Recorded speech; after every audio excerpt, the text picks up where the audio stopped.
Hello friends, my name is Shivam from DevOps Schools and I will help you to enable your learning process in various technologies of DevOps, artificial intelligence, machine learning, big data and many more. This is our initiative to help you by sharing multiple tutorials and videos. And if you want any specific tutorials or any particular topic, then please do comment in the below comment section and I will help you with it. Also, please subscribe to our premium services on YouTube, which will give you access to more content and videos to enhance your knowledge about all these topics.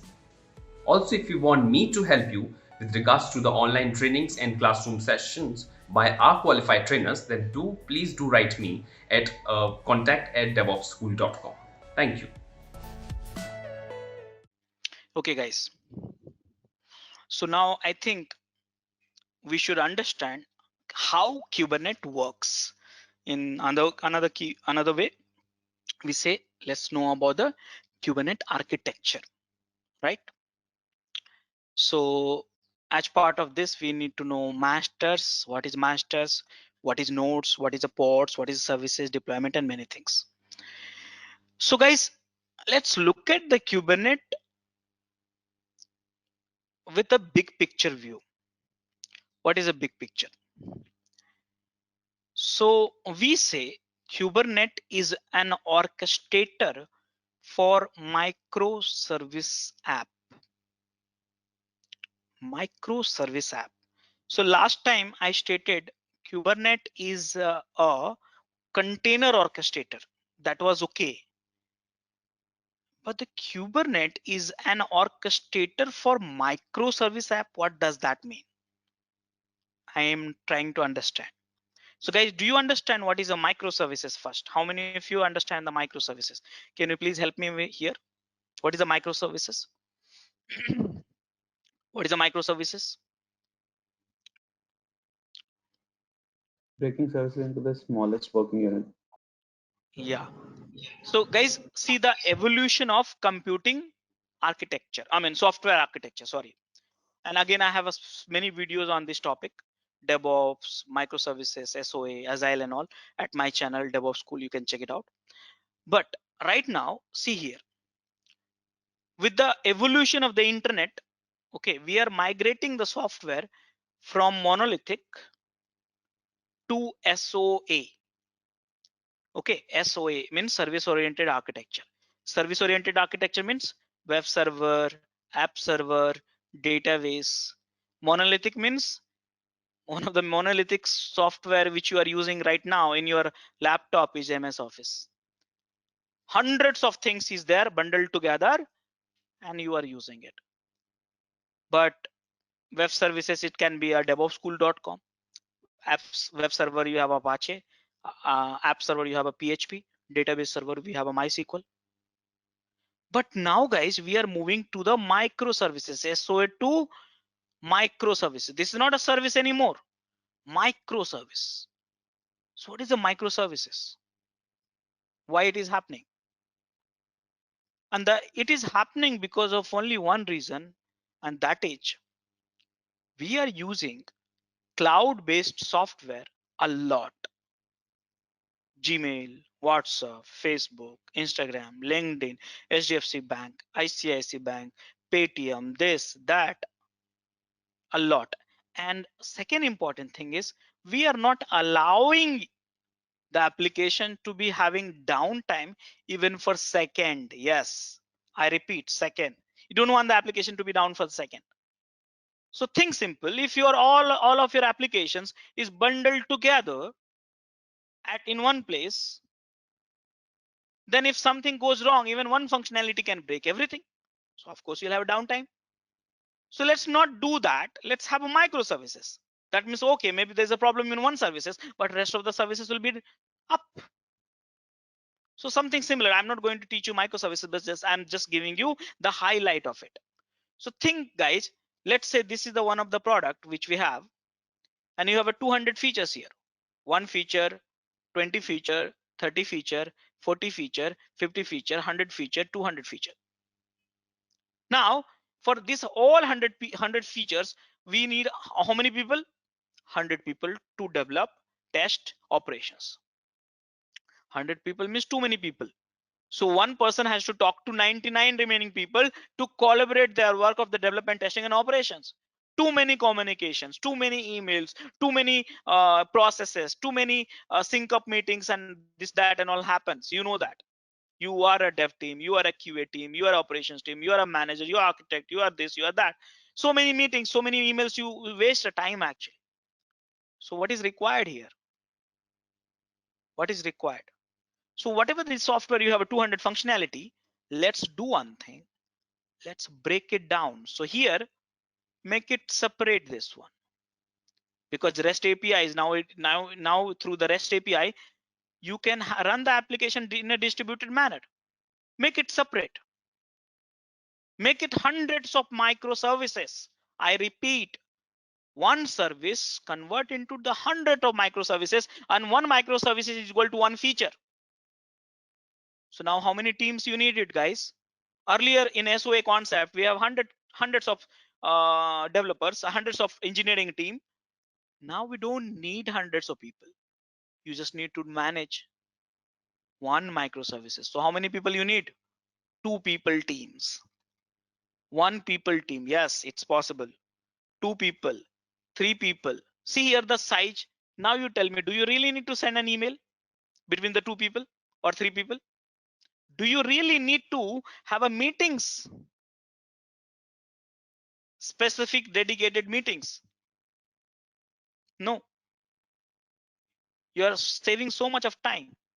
These two people now will do the development. So testing and planning and operations, all things together. That is, we call it DevOps in real definition. Many people have manipulated DevOps in a different way, but actually this is the DevOps. A person who can code for the software. Now, the person who can plan for the software, or maybe the planning might come from the someone else also, the client also. The person who can code for the product, for the software, or the person who write a code for the software, or the person who write a code for testing the software, or the person who write again code for operations. Everywhere, that's just so only thing is needed is code. Do you code? Coding for the product, coding for the testing of the product, or coding for the operation, that is called DevOps. So we need one microservices, one feature, one or two people, and these two people will do everything from scratch to start to end. So like that, we want to migrate. Every organization wants to migrate in these manners over the evolution of the internet, 4G, 5G, and all this stuff like that. So every teams will become a independent. Every team will become independent. No need to send an email. No need to have some process, long waiting, wastage, and so many things, so many problems we have. So I have a very good recording on the DevOps side at my channel. So please look at this. Okay. So all this thing. So now the question is, okay, fine. It looks very nice. I can hear very nice keyword actually. One big services we migrated to convert into the 200 services. But the question is, in this scene, who will manage 200 services now? Remember, 200 services, who will manage? There should be management tool also, right? To manage all the 200 services. Something like a registry of services. This something like that. The place where you can find all the services. The registration of the services, removal of the services, all this thing. So in this fashion, if you convert the 200 microservices, your software may not be down. All functionality may not down. In this case, let's say one functionality has a bug, so only one will be unavailable. Remaining software will keep working. That's the reason you might have seen many times, if you open up a HDFC Bank or ICICI Bank, some of the part of the functionality has some problem, but rest of the still is still working. Now, what is the beauty here is in the microservices, there is a bugs, right? So here you can fix within a minute, within a hour, within a day, and you can roll out faster. Rollout can be done faster. Rollback can be done faster. And you don't have to test entire functionality. You have to test only your software. So earlier you were testing entire day for the one software. Now you are doing the testing in just 5 minutes, because every microservices will do the certain post, set, and get. Simple. CRUD operation.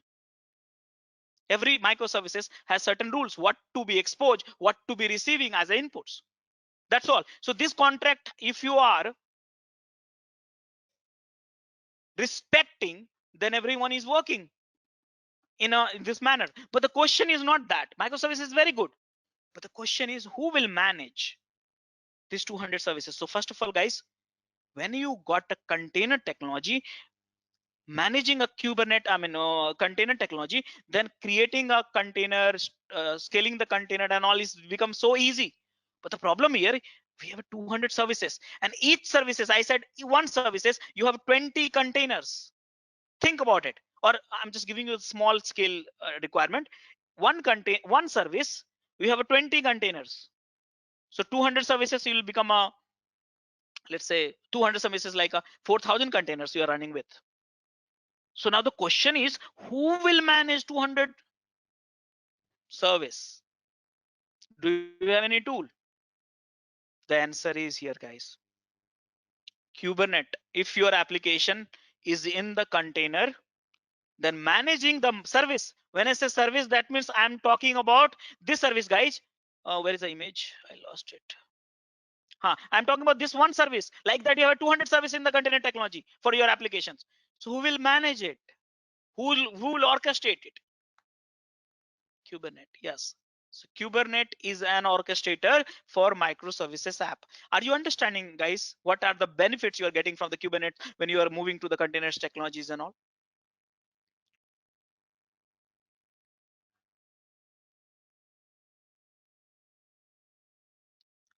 Guys?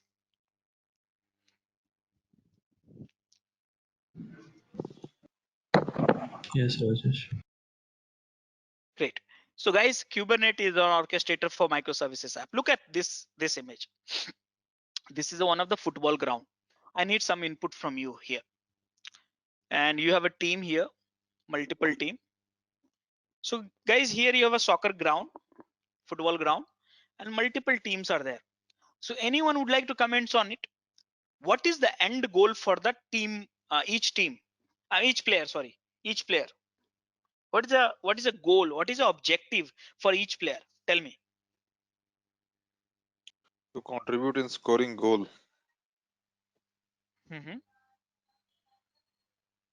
So something like that, right?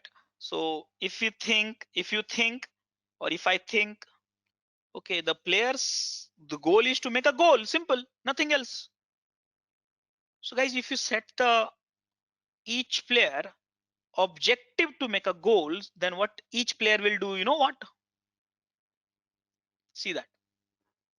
They'll be near to the goal post.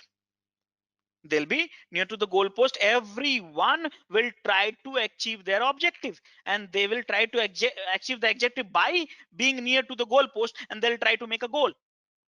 You know that like this, if you play, you will never win. You will never win. So what do we need?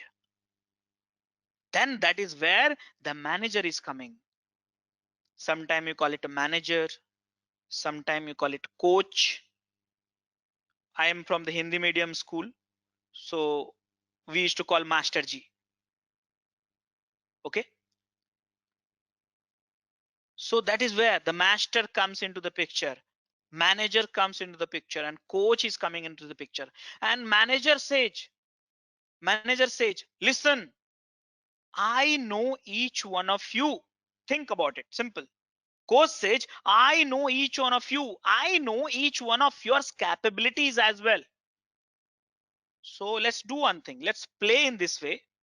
Don't make your objective to make a goal. No, you have no objective to make a goal. What is your objective then? Just keep passing a ball to each other, because you cannot run faster than ball. If you run, you get tired. If ball will run, ball will never get tired.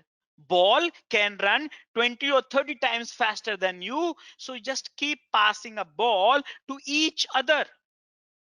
Coordinate well, and that is where there will be one strike point or two strike point at the end of the near to the goal post, and they will make the goal. So your responsibility is what is your objective? Not to make a goal. Your objective is to just keep passing the ball till the objective is served. Here, this who is controlling everyone then here? Manager, coach, master G. Correct? So everyone is controlled by manager. Now, the moment if anyone who's disobeying the instructions from the manager, then immediately he will, throw you out of the ground. You know that very well. And that is a why, each player play well, fast, better. So in the FIFA also, if you notice, actually, the team wins not because of you have a best player in your team, best player of the world in your team, but the team wins those who coordinate well. Even though you are not a best, but if you can coordinate well, you will win. Okay, so now you must be thinking why we are adding here. So now, guys, convert all these. Think simple. Think simple. Convert these all player as a one micro services. Yes. Remember, to serve the objective in the software, let's say you want to do some purchase on flipkart.com. So what do you do first thing? First you do the login. After that you do the browsing of catalog. After that you adding the product to your cart. After that cart, from there you do the transaction, payment you get the confirmation, then you do the in-house services.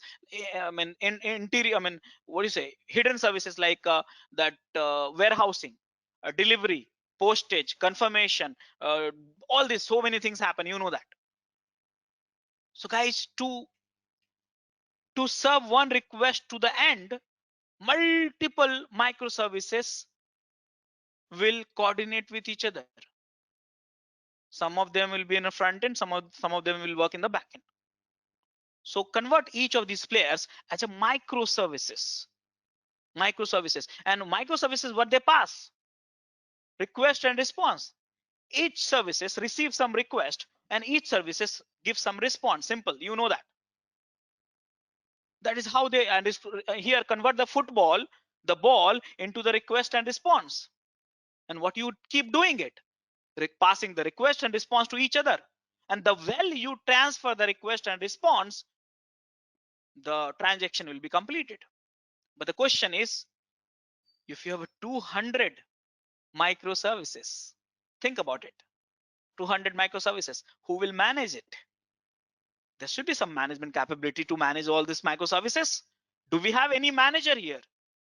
Do we have any coach here? Do we have any master G here? Yes.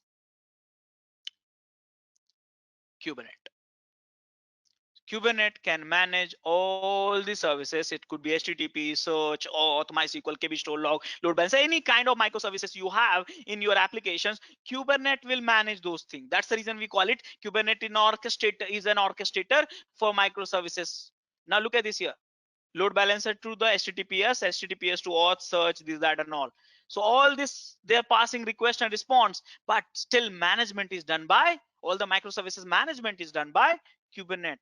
And that's the reason we call it the Kubernetes is an orchestrator for microservices. One of the interesting point which you can see here is, look at this here, HTTP service specifically. HTTP services, one is running in the node 1, another one is running in the node 2, but the behavior is still same. You may be running in the any node, these services, see here, HTTP is one service. You may have a 2 or 2000 container or 20 container, but the behavior will still remain same, no matter which node it's running, because of Kubernetes. So guys, with that in perspective, that in place, let's talk about Kubernetes architecture. Guys, in the Kubernetes, we have Kubernetes cluster. Yes, look at this image very carefully. You have Kubernetes cluster. So what it contains? Kubernetes cluster master node. Master, what is a master? Master is your manager. Master is your coach. Master is your master G. Who manages what? Who manages multiple node? What is a node? Node, it can be your physical machine, it can be your virtual machine. Master, what is a master? Master manages the node. Master, it is also can be a physical machine or virtual machines. In a short, you have a cluster of node. Some node is behaving like a master, some node is behaving like a node. Okay, now master controls everything, every node, but who controls the master? One package controls the master, which is coming from outside. Now the guys, master do everything, but master is controlled by the package which is coming from the outside. And who create this package? Anyone would like to comment on it? Who create up this package?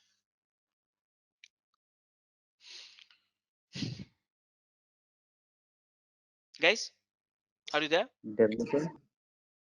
Operations team. You see guys, you are creating this package. You can be a developers, you can be a QA, you can be a DevOps, you can be operations. You create a package, because if you don't create a package, then what is your responsibility? What is your job? Then you have nothing to do, because everything is done by Kubernetes in the operations. You have nothing, no work to do. So what is your job? Whether you are dev, QA or operations, your job to write Kubernetes packages.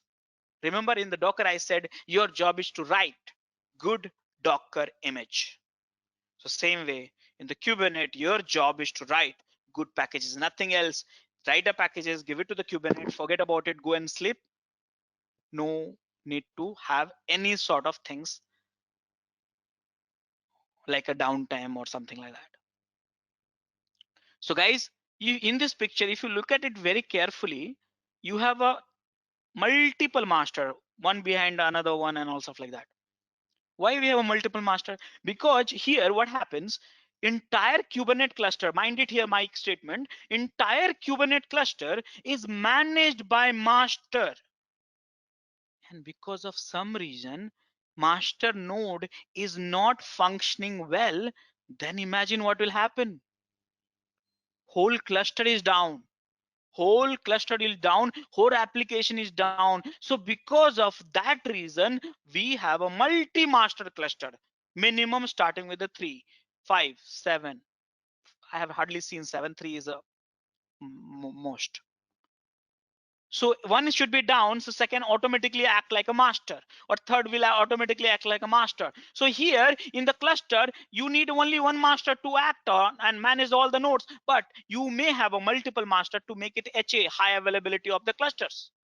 And multiple nodes, anyways, you have a multiple nodes. It can be one node also, it can be multiple nodes also, depends on your number of containers what you want. So guys, what I have learned so far from this image is there is one Kubernetes cluster. In the cluster, you have a master and node. You can have a multiple master, you can have a multiple node, depends on the requirement. And the master is controlled by packages which we write, and master control all the nodes, which you can see it here. With that, guys, master is in charge, and node who's the really doing the work. Work means what? Always whenever I state work means running the container. Mind it here, I said running the container. But now guys, here if I look at the image, I see something different here.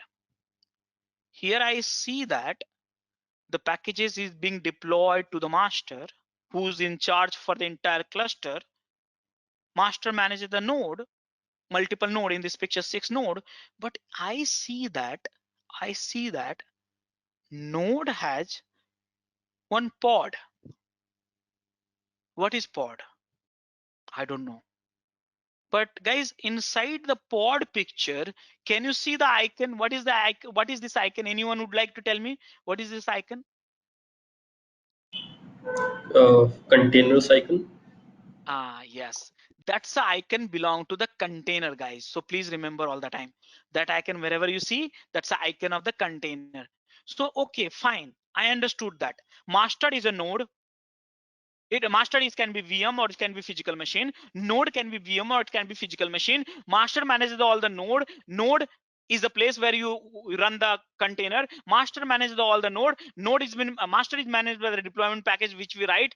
That master and node we call it a Kubernetes cluster. But the question is, node has a pod which I don't know, and but pod has a container which I know very well. Container I know very well. Docker container I know very well. But what is a pod? I don't know. But the problem, the things which I know is pod you have inside a node. But what is a pod? We don't know. We'll figure it out later. But remember, this is your architecture. Master, node, together, we call it cluster, and node has a pod and pod has a container. So if someone will ask you in a Kubernetes, where is a container? So you can tell inside a pod. But where is a pod? Inside a node, or you can call it a worker. Okay, now look at this image, guys. Master. Okay, so in this whole things we have a 3 component: master, node, and deployment packages.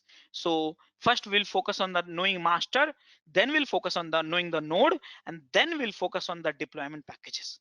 Okay, so one by one. So let's focus on the master. So what do we call it? Masters. So guys, here masters, the one which you have right now, we also call it the Kubernetes control plane. Yes, the Kubernetes control plane. What is a Kubernetes control plane? So guys, let's understand this. So guys, here the master node which can be a physical machine or virtual machines, the master node has to be a Linux. It can be a Fedora, Ubuntu, CentOS, RHEL, all stuff like that. It has to be Linux, and it has to be 64-bit. Now guys, master manages the node. Node, as per this image, all the nodes you can see in Linux, right? But you know what?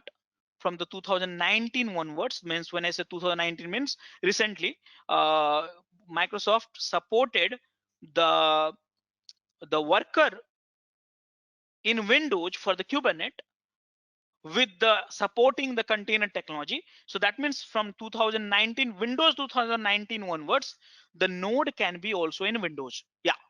So master has to be Linux 64-bit, but node can be Windows or Linux 64-bit. Okay, so it can be Linux, it can be Windows also. Make sense? So this image has to be modified, little bit of it.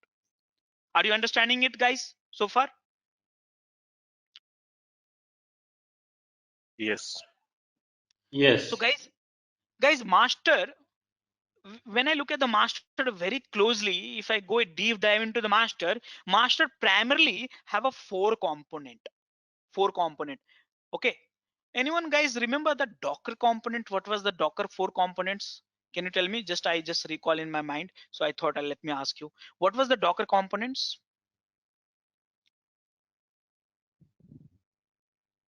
Docker engine, Anyone? Docker image, Docker engine, Docker engine, Docker image. container D. Docker image. No, that's architecture, sir. How Docker works. I'm saying components of Docker. So Docker engine you correctly said, Docker image you correctly said. What is the file system. Registry, registry? And then fourth one, Docker container. container. Yes. So that is not in related here, but still ad hoc basis, just I ask how much you remember, because if you don't understand container, then we are wasting time here with the Kubernetes. Yeah, so coming back to now on this topic, guys, master node has a 4 component, basically 4 software running. Okay, remember what you are trying to understand from me. You are trying to understand how Kubernetes works, how Kubernetes give you so much of flexibility, and for that you need to know these 4 components. But before that, can be a master, can be a HA also, multi-master. You know why? One master get failed, second master get failed, third master should be HA. High availability, it can be HA. So here images, like guys, this is a very interesting image. Now if I see that very carefully, focus on the center of the image. Master node has 4 component.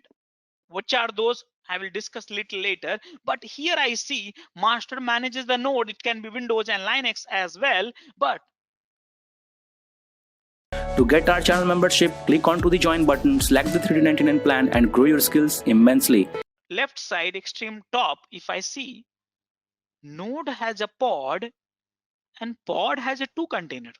Okay, so this is interesting. Earlier I learned node has a pod and pod has a 1 container.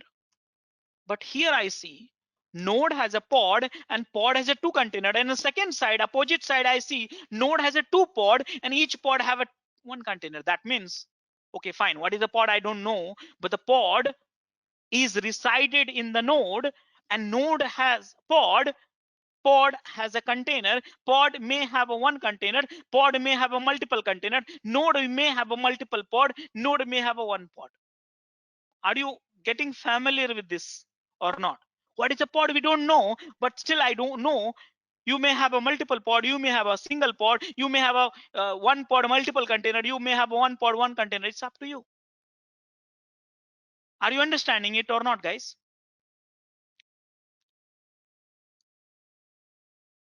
Yeah. Olaf.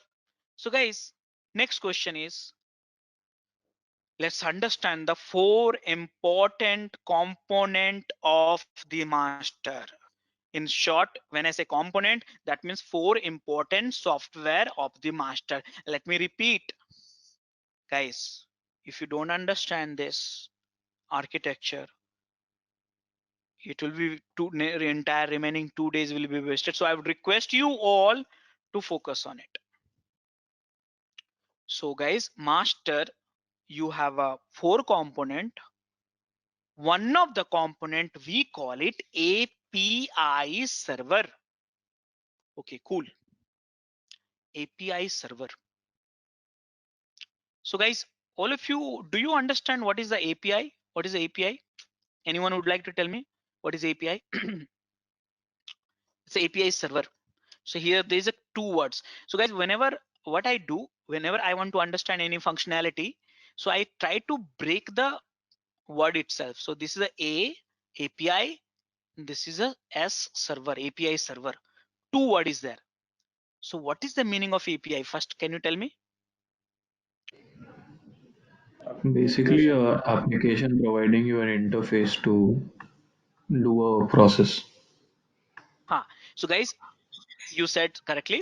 So guys, in a simple way, if I put it in my word, so basically API is one function. I repeat, API, one API means one function, and that you can access it from the remote machine through REST API, through HTTP or something like that. Remote machine. Okay, I can access this API from anywhere and I'll get only one function. And this function, you know what you can do? You can do create, read, update, and delete. That means this function, if you want to create or read it, update it or delete, CRUD we call it. Okay, so this is the one of the APIs which is a one functionality, one functions, one feature. Now guys, server, you know that we've been using this keyword since so many years. So when I combine these 2 words, API server, look at this image here, API server, what does that mean? That means this API server, if I put it, this one is a API server. That means in this server, you have a multiple API. 1, 2, 3, 20, 30, 40, 100, multiple API. But guys, the problem here is, if I tell you, sir, let me ask you one thing, sir. If you have a 200 features and if I give you 200 API endpoint, will you remember this? Let's say I'll give you 200 URLs. Think simple. I'll give you 200 URL. Each URL consists of one API, and each URL you can do the CRUD, no problem. But will you remember all this CRUD? I mean, this URL? Tell me. No. You'll get frustrated, don't you? Correct? Yes. So no frustration, guys. Put all the URL into the API server. in a technical word we call it API registry. Okay, a registry of APIs. Okay, all the API registered at one place, and now you can access from the only one IP address, and you specify what API kind and only one IP address. Just you want this API or this API or this API or this API, hit to this and say what you want here, what you want to do, CRUD, what you want. It's become very simple. So now guys, what I'm trying to tell you here is very simple thing. Kubernetes, you have hundreds of functionality. I repeat, Kubernetes, you have hundreds of functionality. All this functionality they converted into APIs. Yes. So you must be wondering, what is this? So I'll tell you one statement. Please hear me out clearly. The Kubernetes architecture itself, I said Kubernetes software, forget about this, what is being used for, but Kubernetes software itself is one of the best example of microservices. Yes, Kubernetes is not monolithic. Kubernetes is not SOA. Kubernetes is a microservices based architecture. So they have 200 functionality, but where they do keep it? They keep it in API server. So if you want any functionality, hit the API server, get the CRUD operations done on that particular API, and be happy. So what is API? It's in the official terminologies, guys. API is the front end to the control plane. Control plane means the master. Master, remember all the time. Master control everything in the cluster. And if you want to reach out to the master, how can you reach out? API server. There's no other way. I repeat, there is no other way to talk to the cluster but API server. So API server is a front end, is a receptions for your cluster reception. Without reception, you cannot get into the office. Your office is a cluster. You want to go inside office, you have to cross the reception, and you have to cross the reception, you have to register it over there. So basically API server is a front end to the control plane. How can you access this API? Basically this API server is exposed to the REST APIs, so you can access through HTTP also. REST API, you know that very well. Those who have no understanding about the REST API, please go and study a little bit of it, you'll get it. Now, how do you send this request to the API server? How do you send the request to the API server?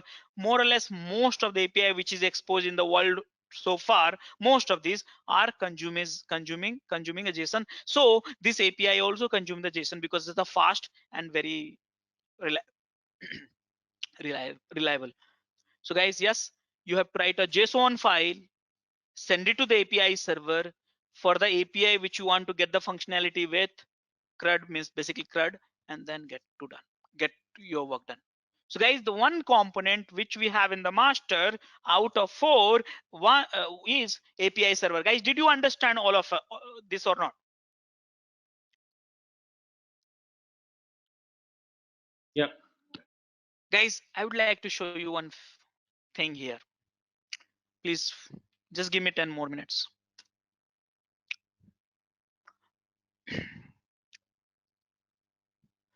So guys, here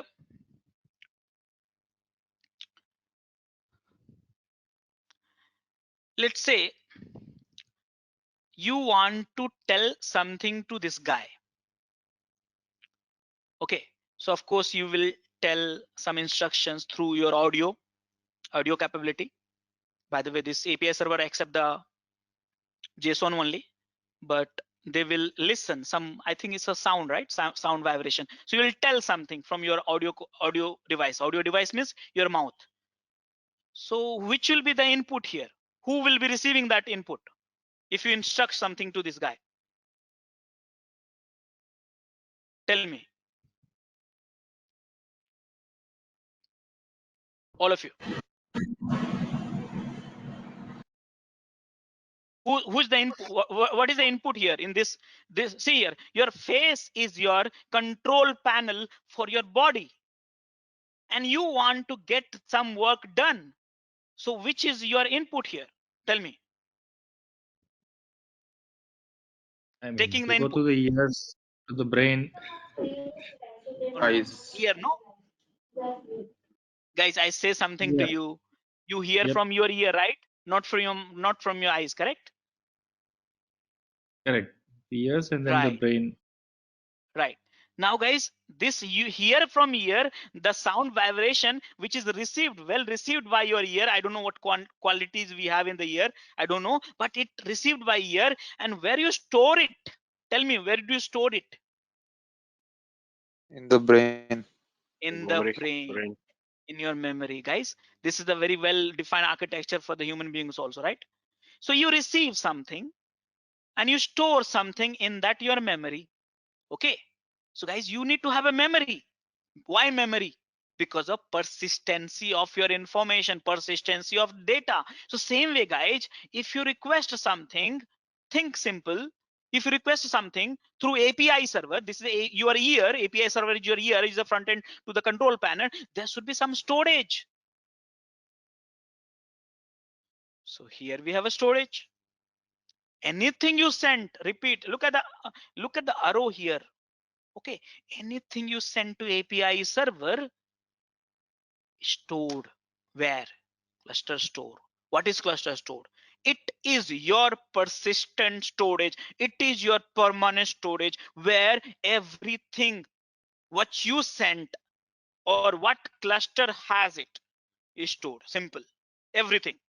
That means in a simple way, if I tell you everything you have in a clustered store, same way, whatever your experience from your childhood till now, whatever it has experienced, you have experienced, everything is stored in your in memory. So same way, whatever you cluster has experienced so far, inside from outside, it has in the memory. That's in a cluster store. But the question is, okay, fine. Tell me, Rajesh, this cluster store is powered by what? What tool? This storage is powered by what tool? Is it powered by MySQL? It is powered by the DynamoDB, MongoDB, MS SQL, Oracle? No. What exactly? No. This is powered by etcd. Yeah, this storage is powered by etcd. Now etcd itself is one product, free product, open source product, based on the distributed concept. That means you can set up a multi-cluster etcd server itself. It is a consistent and watchable from many places, and this is a source of truth for the cluster. What is that? What does that mean? Source of truth means if the information you have in the cluster, that you have in the, sorry, the information what you have in the cluster store, you have in the cluster. If that information which is not in the cluster store, that is not exist in the whole cluster. Simple.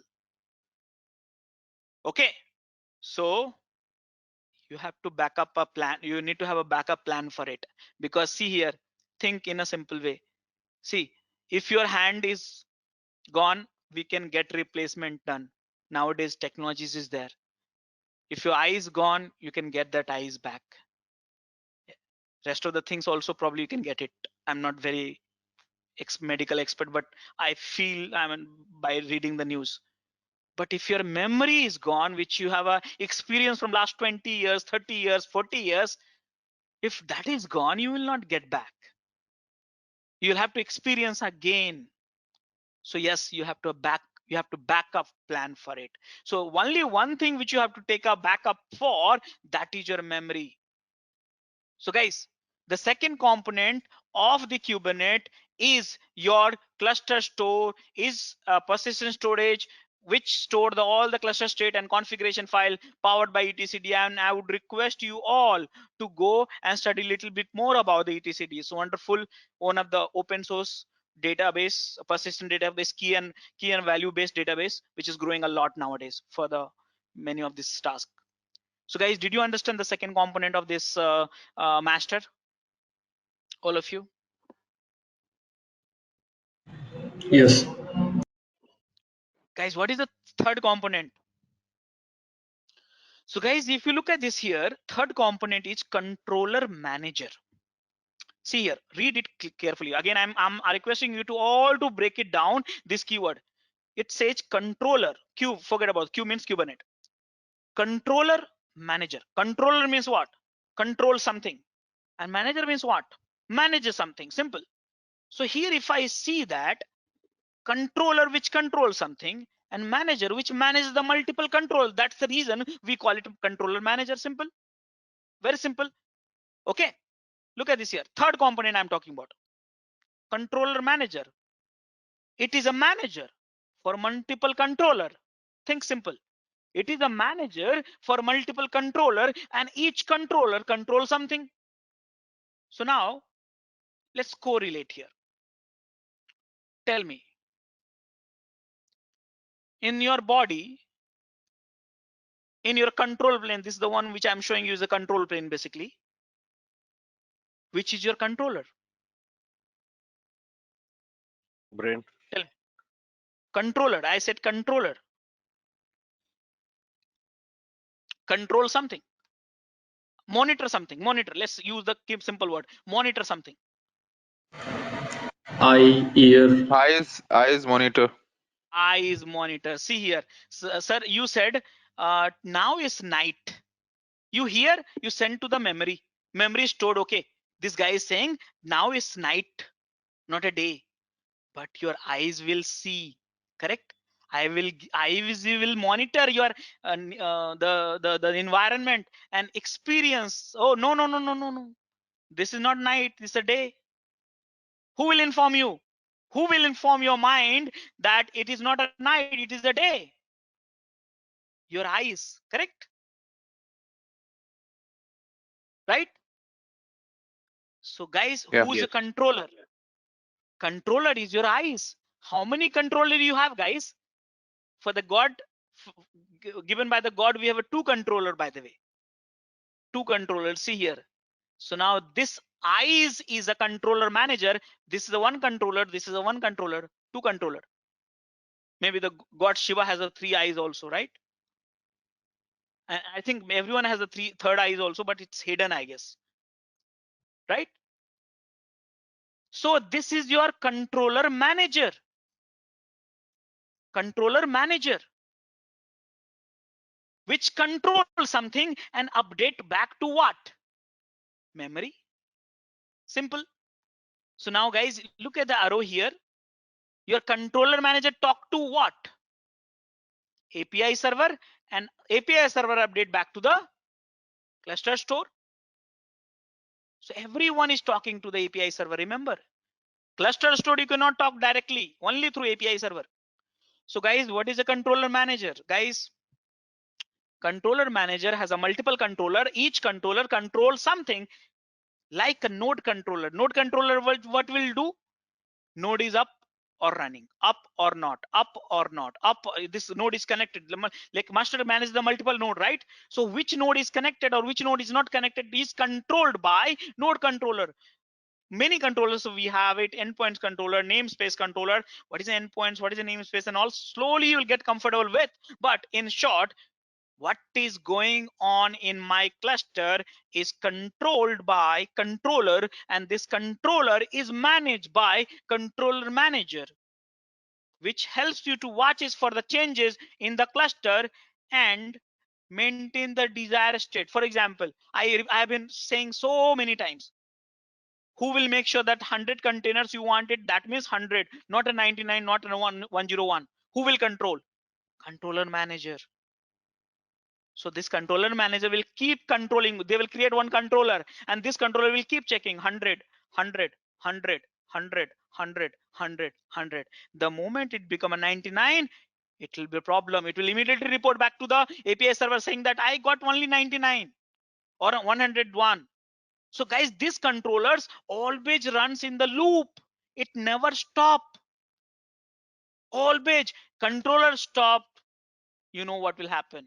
Every cluster is having problem. So it never stop. So guys, see here.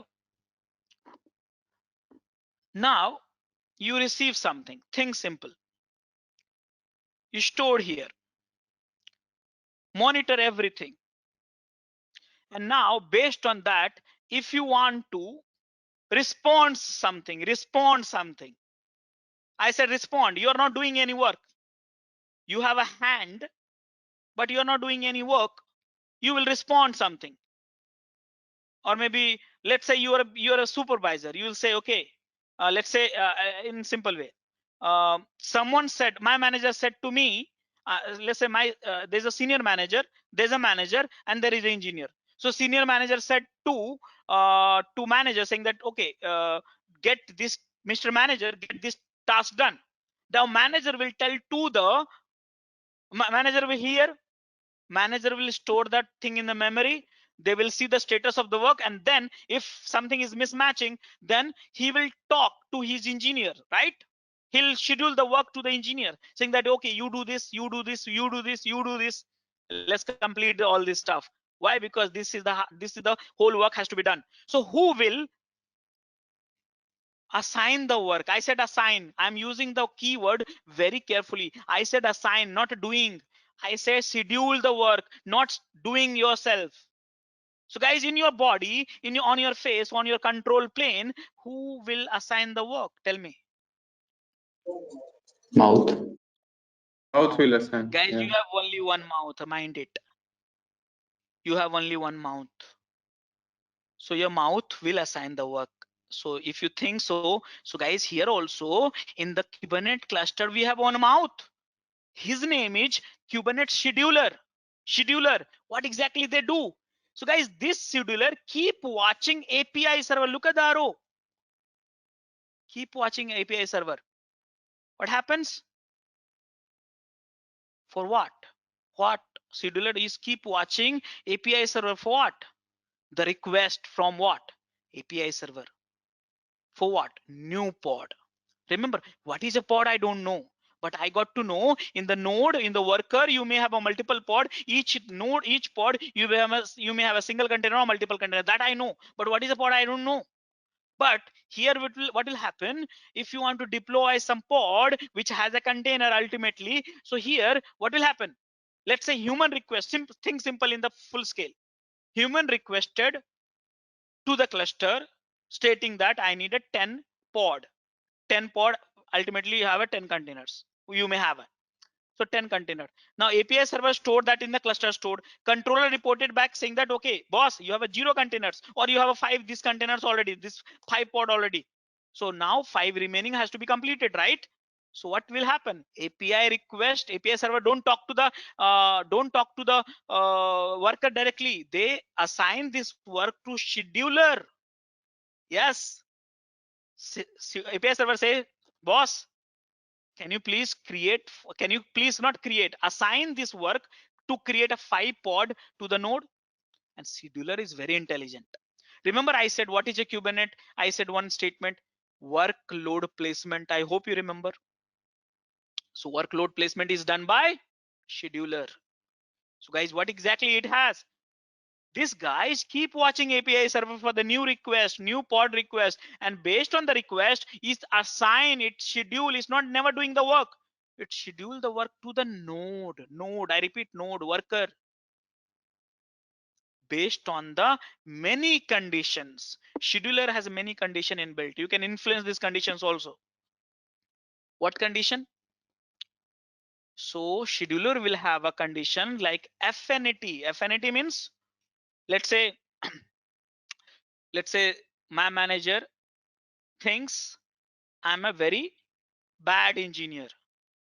Okay, so he may assign work only to me so I can improve. Or anti-affinity. Anti-affinity means anyone can do in the team, I have no problem. Any random people. So it's like that. So assign work to the nodes. Affinity, special worker or any worker, anti-affinity. Constraints means the work should be assigned to the node only if you have this much of RAM and this much of CPU. or many other constraints are there. So here what I'm trying to tell you is a Kubernetes scheduler, kube scheduler is the fourth component of this cluster, and their work is to just to listen API server for what? New pod request, and based on the request from the API server, they schedule the work to the worker based on the multiple condition. That's the reason we call it scheduler. Scheduler assign the work. So guys, in short, all these things together, we call it master, or aka the control plane. Guys, are you understanding it so far? Are you understanding it so far? Yes. Yes. So guys, this is the only master, right? Remember. So in a simple and summary way, what is a master? The control plane components. So you have a 4 component: API server, cluster, store, scheduler, and controller manager. API server is central. It has to be central. Simple interface. Anyone can reach it through the RESTful APIs, and it updates etcd. Cluster store, what is this? It's a persistent stage, store the data in the key and value format, powered by etcd, and you can watch it from anywhere, wherever you want it. Okay, scheduler, it watches API server and help you to schedule the work. It's not doing the work. Remember, schedule the work to the node based on the resource and resource constraint. It has a multiple rules. You can customize it. Then you can influence this also. And controller manager, which always runs in the loop, which has a controller, multiple controller, each controller controls something. Basically, it helps you to manage the life cycle function for the pod and desired state, whatever you have. 100 container, 100 pod means 100 pod, like that. It watches and update the API server. It watches the API server and update the API server and replica set. What is a replica set? I'll tell you a little bit later. So in nutshell, this is a little bit broader perspective of the Kubernetes architecture. Look at it very carefully here. Master, on top you have a 4 component, and then how this works I have explained it to you. But who control the master? Look at that, your laptop. So you have a laptop, and in your laptop there is a one tool we have. Which tool? kubectl. Yeah, so in your laptop, we will call it, throughout the session we will call it workstation. Remember, please be familiar with this keyword. Your laptop, I will call it a workstation. Master and the worker. Worker is a, you can call it a worker node. Master, you can also call it master node. Master, you can also call it a control plane. So please do not get confused. These are the multiple terminologies being used in the world of Kubernetes over the period of time throughout this Kubernetes evolution, but we have to get comfortable with it. Master is equal to Kubernetes plane. Worker means node worker. Master node, it can be this one. And workstation is your laptop. What we have in the workstation? kubectl. kubectl, you create what? You create a package. Which package? In JSON. You send to what? API server. API server stored in the cluster store. Controller manager will report back to API servers about the state of the cluster, because it keep monitoring everything. And based on that, what you have in the cluster stored, and based on what it reported by controller, if anything mismatch happen, scheduler send the request and schedule the new work or whatever it is. And node has a pod has a container. So guys, are you understanding it so far? All of you. So one question, Yash, it means that the nodes are like always dedicated, right? So the work is given to the nodes, right? I'm interested to know, like, there is no way that a new node is created, right? From the kubectl. Kubernetes job is to not to create a node. Remember. Yes, node, it means that we will Kubernetes have a dedicated nodes when we start this, right? Or we can add and manually we can add or remove the nodes as a separate task, right? Not manually, But it can be automated actually. Let me tell you yes, who will but create as a separate. who will Yes. create a more node. If you're on a cloud like AWS, auto scaling group, you know, based on the CPU utilization of the existing node, you can add a more node or reduce the more node. These are the work will be done by your cloud platform, not a Kubernetes. Kubernetes manages your containers and pod. Who manages the node? Node is managed by cloud platform like AWS, Azure, Google Cloud, or VMware. Make sense? Yes, thanks. To get our channel membership, click onto the join button, select the 3D99 plan and grow your skills immensely. So now this is the stuff. So guys, here so far this is the stuff. So guys, we have one more topic, which is you have to know about the Kubernetes worker convenience. Please enroll our general membership for $399 plan to get access of all the parts. Along with that, you can access our other tutorials such as Docker, Ansible, Jenkins, Terraform, Splunk, AWS, Azure, and various other DevOps related premium tutorials with our channel membership. If you would have any issues with our channel membership, you can drop an email to us at contact@devopsschool.com, or you can also unsubscribe from channel membership anytime if you don't want to continue or did not like the video. To get our channel membership, click onto the join button, select the $399 plan and grow your skills immensely. Please be kind enough to like it, and you can comment any of your doubts and queries. We will reply to them at the earliest. Thanks for watching.